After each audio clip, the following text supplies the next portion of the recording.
Okay, we're ready to go. We'll open the meeting with the pounding of the gavel. This regular meeting of the board is now in session. First item, as usual, is roll call. Mr. Spagel, Here. Mr. Titus, Here. Ms. Cooley, Gwen, are you there? Yeah, I'm not logged in. Okay. Mrs. Proceed with the roll call. Mrs. Feeney, Here. Mrs. McNair, Here. Mr. Nichols, Sumner?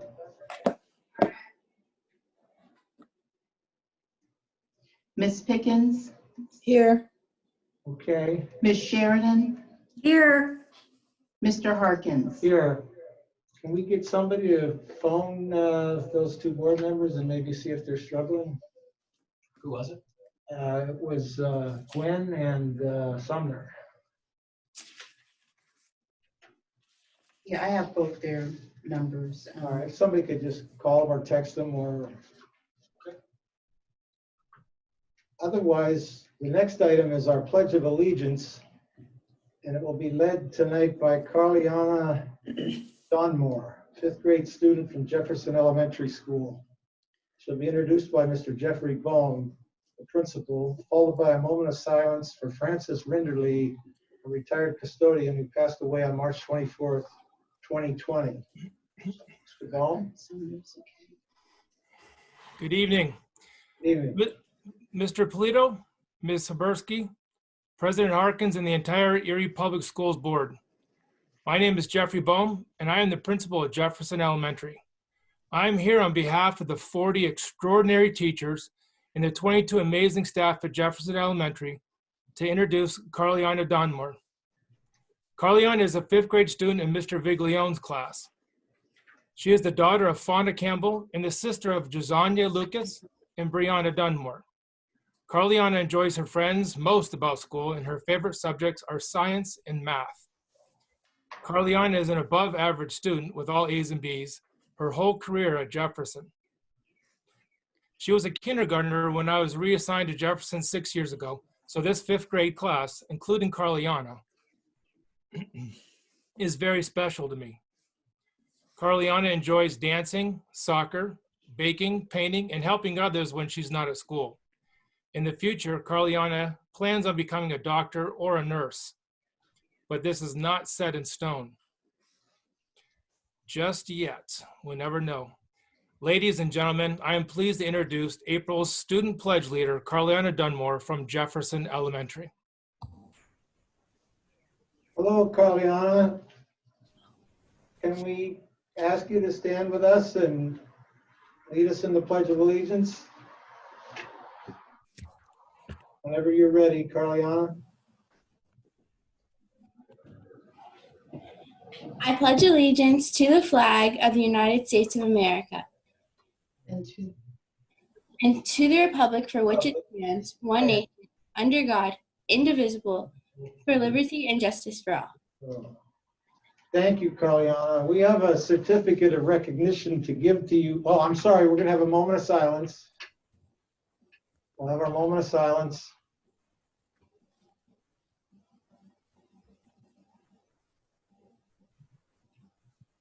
Thank you. We have a certificate of recognition to get to you, along with a little replica flag and a little gift from the district to you for your participation. And we'll get that to you through the mail, if nothing else, in the very near future, Carliana. Thanks to you and Mr. Bohm. Thank you. Hi, Carliana. Bye. They want to say hello to you. Let them say hello. Hello. We miss you. Miss you too. Okay, Carliana, thank you. Too. Our next item is the introduction of Kalin Fedak, our student representative to the board for the April and May of 2020 school year from Erie High School. Kalin Fedak is a senior at Erie High who was enrolled in the medical assistant program. She is an active member of Student Council. She's secretary to the National Honor Society and an active member of Skills USA, where she won gold in the state skills competition for medical assisting. Kalin played on the girls' tennis team for 2 years and was also a team captain. In addition to school and sports, Kalin works at Brevillier Village Nursing Home as a recreation aide. Following graduation from high school, Kalin plans to attend Penn State Barron and major in nursing to become a registered nurse. Welcome, Kalin. Wish we could see you in person, but you have the unusual distinction of being the first student rep that participates this way. Is there anything you'd like to say to us or anybody listening tonight? I just want to say hi to everyone and thank you for having me. Well, sure, Kalin. Good of you to help us this way and be involved. Stay tuned if you choose, and at some point, maybe at the end of the meeting, if there's anything you want to remark on or comment, we'll call on you. I announced that the board met in executive session on Thursday, March 19th, 2020 at the Dr. James E. Barker Leadership Center, 148 West 21st Street in Conference Room 1 from 3:11 p.m. to 3:45 p.m. regarding legal, personnel, and safety matters. On Wednesday, April 1st of 2020, via the online Zoom meeting from 6:37 p.m. to 6:42 p.m. regarding personnel matters. And this evening, Wednesday, April 8th, 2020, online via Zoom meeting from 5:40 p.m. till 6 p.m. regarding legal and personnel matters. The next item on our agenda is the report of the superintendent. I'll call on him to make his report, and then before we approve or accept it, Angela, I have your questions in mind. Mr. Polito?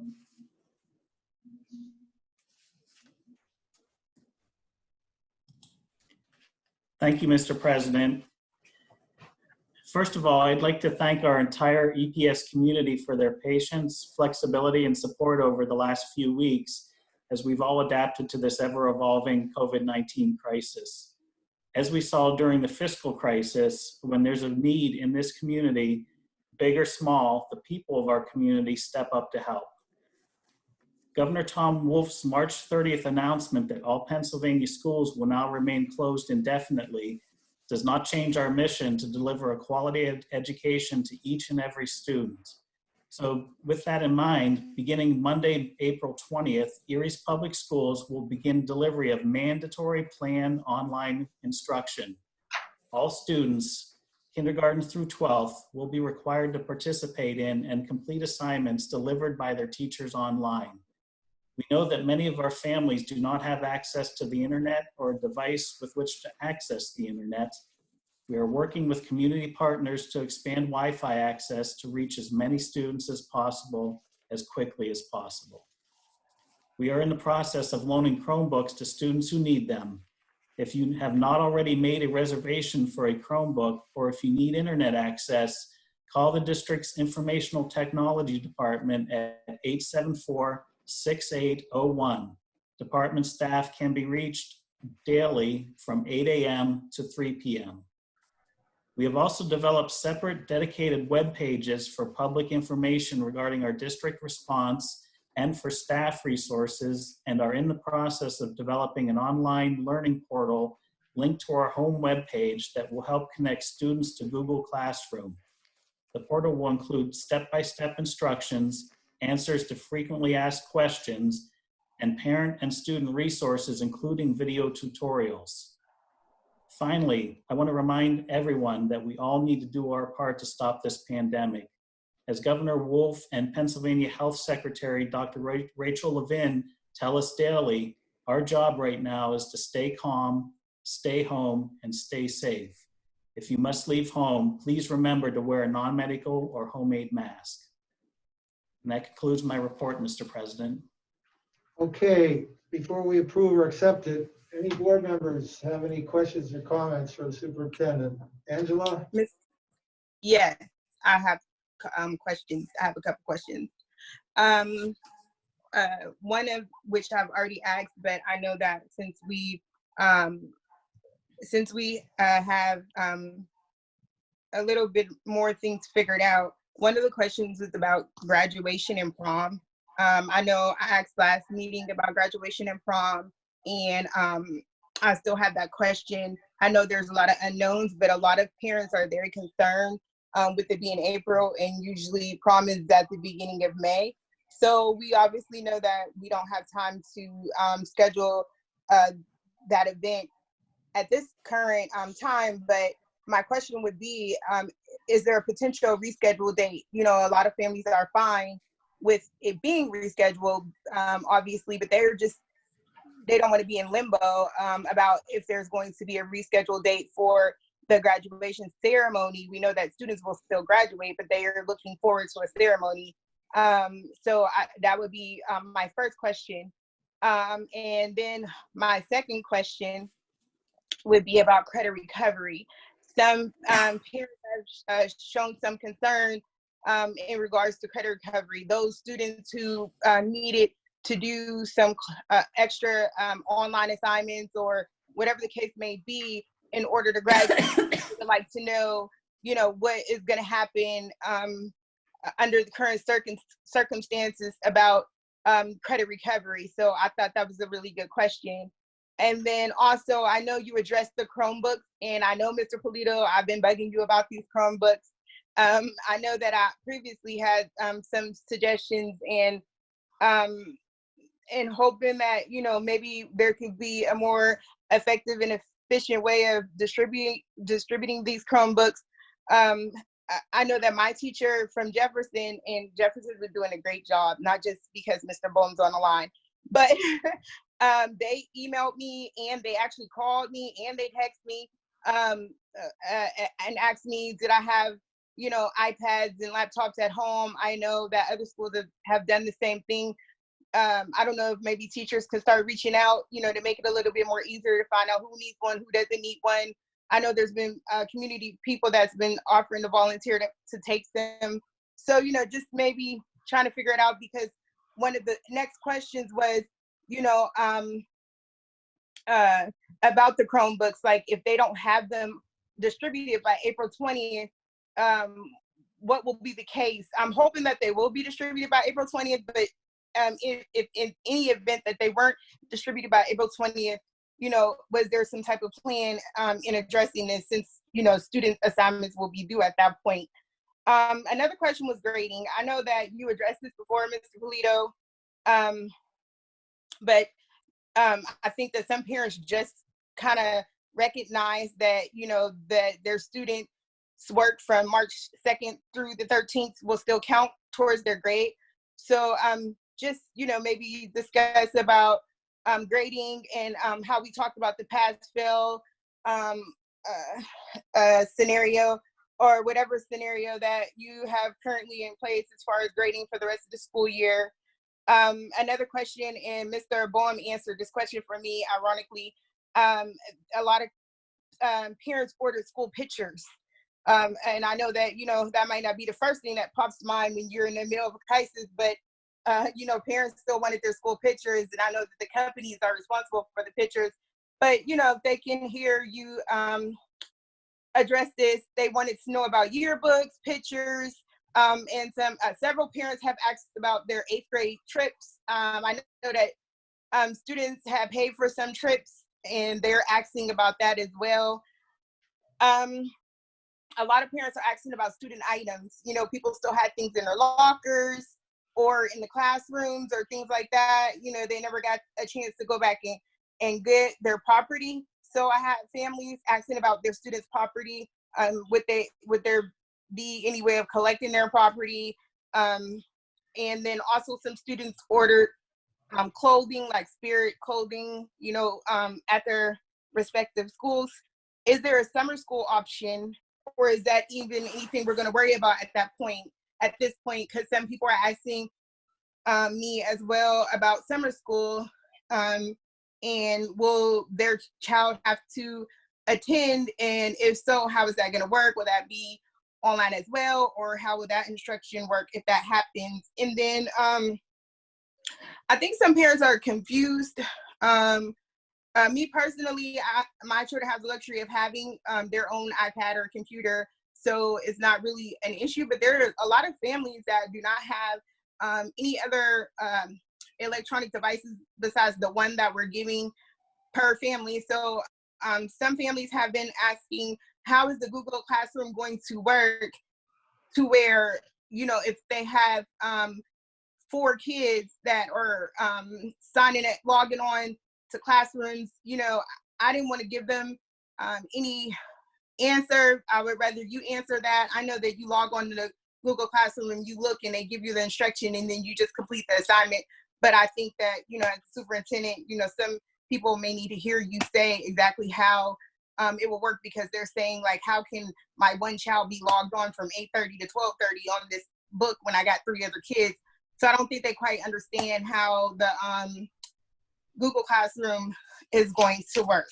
So I know that was a lot, and I tried to give a little time in between each one so that you can maybe write them down or whatever. But those are just some questions from myself as a parent that has students in the district, and also from other concerned parents from the district. And I tried to, you know, I made it my promise to the community that I would make sure that, you know, any questions or concerns would reach administration. So I'm just, you know, following up with the promise that I made to them, and hopefully some of these questions can be answered now. And if not, Mr. Polito, I would just ask that you can possibly answer them at some point. Sure. Well, let me start with the educational. A lot of those questions, I think, will be answered. We actually today just finalized another letter going home to parents with a lot of information on the upcoming planned instruction, FAQ on some of these type of questions, we're also, as I mentioned in my report tonight, creating a web portal for families to go. So we're trying to compile all the questions and resources into one area so that families will be able to go online and access those. Just to go down each of the questions, credit recovery. Credit recovery will work just like the other planned instruction as soon as we turn that back on April 20th. So students, you know, I know that they've been able to go through in credit recovery and cyber and continue their courses. We just could not grade them at this point or give them credit. So they'll be able to go back and make sure that they get credit for all of that work once we start instruction on the 20th. For the graduation and prom, and I think I'll throw the 8th grade picnics in there. I think, you know, at this point, given everything that's happened, I think we need to set reasonable expectations on what we can and can't do for that. The chances that we'll be able to do large group gatherings through the end of the school year it's not likely, and moving into the summer, I think that we're going to continue to have some social distancing challenges that we're going to need to face. So we are going to have to address that. At the last meeting, I did indicate that as soon as we had planned instruction up and running on the 20th, and we're ensured that all our students were starting to learn, that we'd start to tackle those issues. We did have a conversation in my team meeting this afternoon. What I'd really like to do with some of those celebrations and events is involve the students. And we have a great venue to do that. It's the Spirit Council. They have representation from all the high schools. So starting on the week of the 20th, it's my plan to convene a Spirit Council Zoom meeting and start discussing this and really talk to the students about what they'd like to do and what they'd like to see to celebrate their successes and their graduation. For the Chromebooks, we're doing our best with the resources we have. We have 4 people manning the phones during the day right now. At this point, we're up to 1,100 Chromebooks being distributed. We're going to continue to expand the hours on that and keep that call center open until all families have an opportunity to call in and make sure that we do identify all the students that do have internet and device issues so that we can begin to work to address that. The distribution, Mr. Brockman, is that starting next week, or are we starting this week at this point? It's going to start on Tuesday the 14th. Tuesday the 14th. So we have a pretty tight system in place where parents can pull up the reason why we need them to call into one location in IT is because we need to gather all the data we need to ensure that, one, they're a student here in the district, and also that we have information just in case somebody decides not to return it. But when they're gathering all that information on the phone when they call in, at that point, then the call center is giving each family a serial number for their Chromebook, and they've been advised to write that number on a piece of paper. And when they pull up, all they have to do is show that serial number, and they will be handed that Chromebook. So we have all those scheduled for next week, starting on the 14th, and it's our plan to try to get everything distributed by the end of the week. I'm hopeful that we'll be able to do that. I think, at a minimum, we'll be able to do the majority of those. Sticking on the Chromebooks, we are giving some flexibility. If we have a family that has 2 students, we're only going to provide 1 Chromebook. If there's more than 2 students, we may be providing multiple Chromebooks just to ensure there's enough access, for the families during the day. But, again, I just want to remind everyone that the way we've designed this instruction, it's project-based. It's not, you're going to have an assignment due this day or that day. It's designed for them to complete projects over a period of time. So, again, it gives us some flexibility to make sure that we get the resources to the students, even if they aren't there on the 20th, and also give them an opportunity during this last quarter to work at their own pace to get all that work done and receive credit for it. The grading, I think I'll turn to Teresa for that.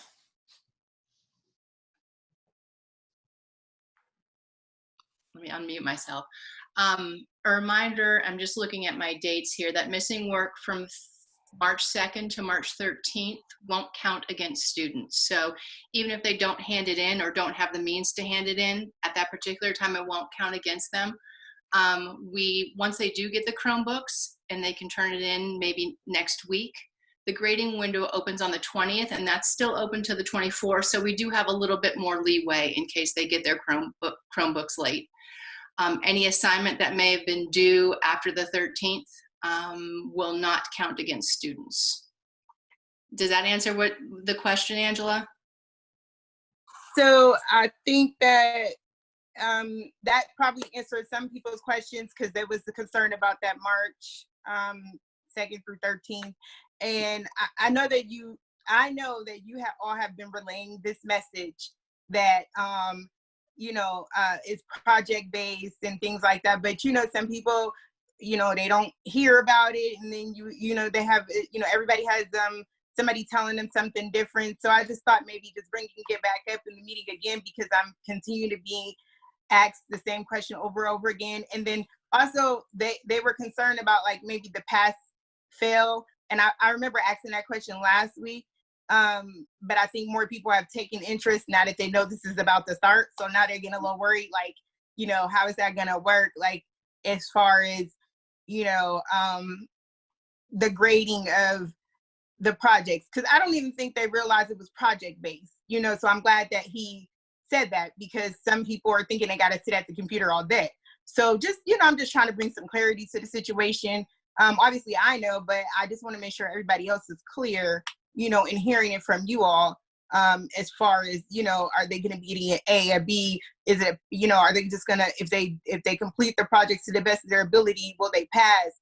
I know you all are still working on that, guideline situation, but just kind of putting their minds at ease as much as just so, So moving forward in the fourth quarter with the project based, we're going to complete, satisfactory, and complete, and that may not be clear for everybody. We're still waiting for some guidance from the Department of Education on how we're moving forward. So the biggest concern probably would be students' final grades. And we're still working that out, how that will weight into the first 3 quarters, but we're working through that. And I will also advise principals to possibly have teachers post this information in their Google Classroom so parents have access to it. Mr. President, I keep raising my hand, and I mean, nobody can, I don't know why I keep doing that, because that's not effective at all. But just to kind of follow up on what Angela just said with this question, is I had received a couple like follow-ups in that same line of thought. One being, how will the online platform, so the students who were already online, because it builds on itself, so they can't progress to the next step without completing what was done first. For that time window, I guess, because will they get an extension because they can't just pick up, like 2 weeks later and move on. They have to go right wherever they stopped. And so for students who had stopped on whatever date school had out, they're now stuck at that date.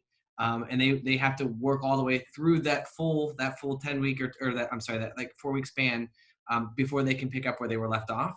And that, I think, would loop into the credit recovery as well too, because I'm guessing those students they have to build on where they stopped, so they can't just leave out that block of work that was done. And so one thought that we had just kind of tossed around, or I was, maybe we could talk about is possibly an extension, just for like if they were in that platform or already on that platform, having like an extra week to get some of that work, because they can't just unclick it, and before they get to the next mod, they have to do this mod. Does that make sense? It does, and they do work at their own pace a lot of the time, and we do have things in place. If they do finish and need to move on to the next thing, they have ways that they can contact the teacher, where the teacher can have them move on, whether it's a Saturday or a Sunday. So we do have that available for students if they need to move at a faster pace. What if what on the flip side, if there is like that reverse, will they be penalized if they didn't get all the way through because they weren't out or they didn't have access? I'm thinking some of the kids who maybe were going to the school and having it proctored there, and that's where they were getting internet access. And for these past few weeks, they haven't been able to go on and move through the mods, so maybe they're far behind. Right. So I did talk with Mrs. Crable about that, and the teachers do have the ability to assign certain parts of the courses. So our teachers can find that natural progression to assist students moving forward as we move into the fourth quarter. Awesome. Thank you so much. Thank you. Does the superintendent have anything to report to us on that internet access effort that was going to be made to reduce dead spots or amplify the signal? Yes, we're collecting that data right now as the families call in and let us know that they do not have internet access. So we're hoping that by tomorrow we'll have a better idea what areas, at least to start, we need to focus on. Surprisingly, at this point, I think we were under 300 families that had contacted us with internet access issues. So if that holds, that's much easier to deal with than what we initially anticipated. But again, once we have that idea of where in the city we need to focus, we'll be able to work with VelocityNet to target those areas. We also did place an order for hotspots. I know they're on back order until May. But we want to make sure that we get them in as soon as possible, because I think there's going to be, again, some of those families that we're going to have to look at on a case-by-case basis to try to find access for them. Thanks for that, Brian. Kalin Fedak, if you're still there, as a student, having heard the discussion and the questions about student matters, I just wondered if you had anything to ask or comment. I don't have any questions right now. Okay, thank you. I just have a couple more. The student items, the summer school, was it the other ones? Right. So summer school, we are right now planning to have some type of summer programming for students that weren't able to complete their assignments through this last quarter. We don't know what that's going to look like yet because we don't know if we're going to be able to meet face to face or not. But at this point, we do plan on having some type of a program to, again, give those students that didn't finish everything an opportunity to make up over the summer. For the school pictures and yearbook, I don't have an answer on that. I don't know if Neil or Teresa, you do, but that may be something we need to look into. Mr. Boehm had that answer for me. He gave me the answer on that. I could forward that email, but he had told me, he sent me the email that said that the company, and you probably know the company, I don't remember what he said the company was.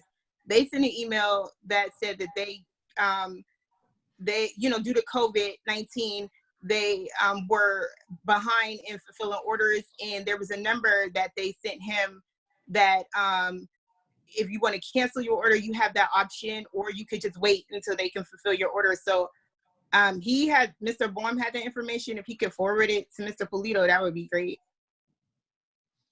Yep, I can send that to you, Brian. And what they said is they're all shut down. They're not essential business, so they can't print them. But he did give me his local number and said if someone needs to cancel, they can call the office. So I'll forward that email on to you and Teresa. Great. Thanks. Any other questions for the superintendent? The other item I have on the list here is student items, and I don't think we have an answer for that yet. Again, we're taking this one day at a time, and once we start to see some relief as far as the what's happening in the community and receive more guidance from the governor on maybe bringing in more essential employees or even allowing students to come in to pick up items, we'll certainly get that information out to families immediately. All right, I really appreciate you, Brian, answering all those questions. And I'm really sorry, I gotta dip out of this meeting. I'm getting messages that my uncle passed away just as I'm on this meeting right now. So I'm gonna let you all go. I'm so sorry. My sympathies, Angela. I do appreciate you guys answer all of my questions, and thank you. We thank you, Angela. Our thoughts will be with you and your family. Mr. President. Darlene? Yeah, Brian, I just wanted to suggest that perhaps we use our educational access channel to maybe answer some of these frequently asked questions for our parents that are presently not connected, so that they're not out of the loop. Okay. I don't know if that's Good possible. idea. Yeah, well, I'll talk to Don and Erica, and we'll take a look at that. Thank you. Mr. President, When? I just have a question, Mr. Polito. The seniors, I have the seniors. I have to talk about the seniors. Scholarships, letters of reference, grades. How can they access them to get them to? Because some of them are trying to still move on and do what they need to do. Scholarship deadlines and things of this nature. Everything has a damper on them. So how can they access scholarship information, letters of reference, their grades, which may need to go with these scholarships? I know Teresa has an answer. She's bopped up. Ms. Cooley, they can always contact their counselor if they need assistance. I know the counselors have been reaching out to many of the students. They can also access through Infinite Campus if they need to get a copy of their transcripts. That would be unofficial. But we do have the resources, the support staff working in the building, so I will send a reminder to principals to have them reach out to seniors. Thank you. You're welcome. Any other questions for the superintendent? May we have a motion to accept and approve the report of the superintendent? Motion made by Tom. Second by Tyler. Seconded by Mr. Titus. Yes. Any discussion? All those in favor signify by saying aye. Aye. Approved. This is where we would have a hearing of citizens normally, and we made an effort as best we could to have a normal, to invite and not exclude this aspect. Angela, am I correct that no one That's correct. no one contacted us to request any time to be heard at tonight's meeting? So we'll move on to reports of the committees and liaisons. Are there any committee reports or liaison reports? No need for a motion in that case. There is no unfinished business. Next up is the new business and the supplemental new business. Items 6 and 7 on the agenda that's printed.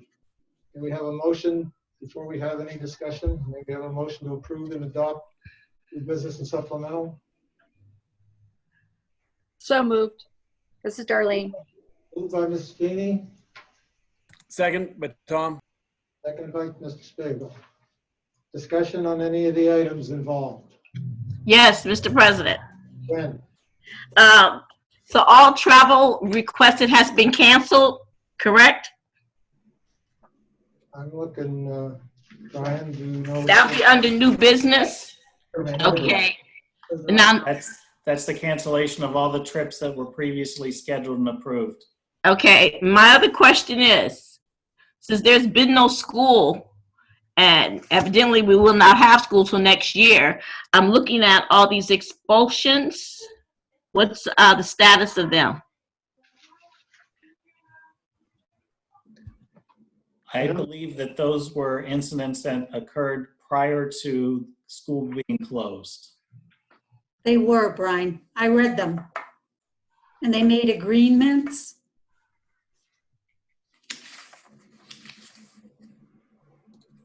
So there was meetings? There were meetings with, I think, B. Go online and read them, Gwen. This is prior to school being closed. so Right. This was in catch February. up. Yeah, prior to everything happening. I know I said it on a couple. I'm just wondering. I don't recall all these. All right, I'll look. Thank you. Any other questions or comments on any item in the new business tonight? Roll call. One question. Okay, go ahead.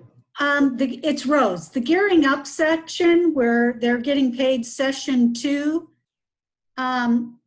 did they complete the whole session? What was the duration of the session? Rose, they did. That session ended February 27th. We couldn't turn it around quick enough to get it on the board docs for March, so that's why you're seeing it now. Okay, thanks. Sure. Any other discussion? Roll call on the new business and supplemental. Mr. Spiegel, Yes. Mr. Titus, Yes. Ms. Cooley,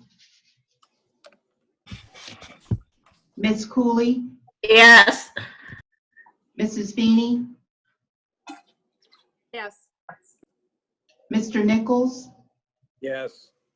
Ms. Pickens, Yes. Ms. Sheridan, Yes. Mr. Harkins. Yes. Next, we have the approval of minutes for the March 11th of this year meeting attached electronically to the agenda. We have a motion to approve those I minutes. move we approve them. Moved by Darlene Feeney, Second. second by Mr. Spiegel. Any discussion? All those in favor signify by saying aye. Aye. Okay, that motion approves the minutes. Next, we have bills and payrolls to be paid and approved. Do we have a motion? Motion to made pay by off. Tom. Moved by Ms. Cooley, seconded by Tom. Tom Spiegel. Any discussion on the bills and payrolls? Roll call. Mr. Spiegel, Yes. Mr. Titus, Yes. Ms. Cooley, Yes. Mrs. Feeney, Yes. Mr. Nichols, Yes. Ms. Pickens, Yes. Ms. Sheridan, Yes. Mr. Harkins. Yes. May we have a motion to approve the report of the secretary? So be it by Tom. Moved by Mr. Spiegel. Second, Second Ms. by- Cooley. Any discussion? Roll call. Mr. Spiegel, Yes. Mr. Titus, Yes. Miss Cooley, Yes. Mrs. Feeney, Yes. Mr. Nichols, Yes. Miss Pickens, Yes. Miss Sheridan, Yes. Mr. Harkins. Yes. There are no bids to award this evening. Is there any other matter which any board member wishes to bring up for discussion? Including you, Kalin Fedak, you're a member for tonight. If not, may we have a motion to adjourn? So be it. Tom? Moved by Mr. Spiegel, we adjourn. I second it. Seconded by Ms. Cooley. All those in favor? Aye. Aye. Opposed? Meeting adjourned. Thanks, everyone.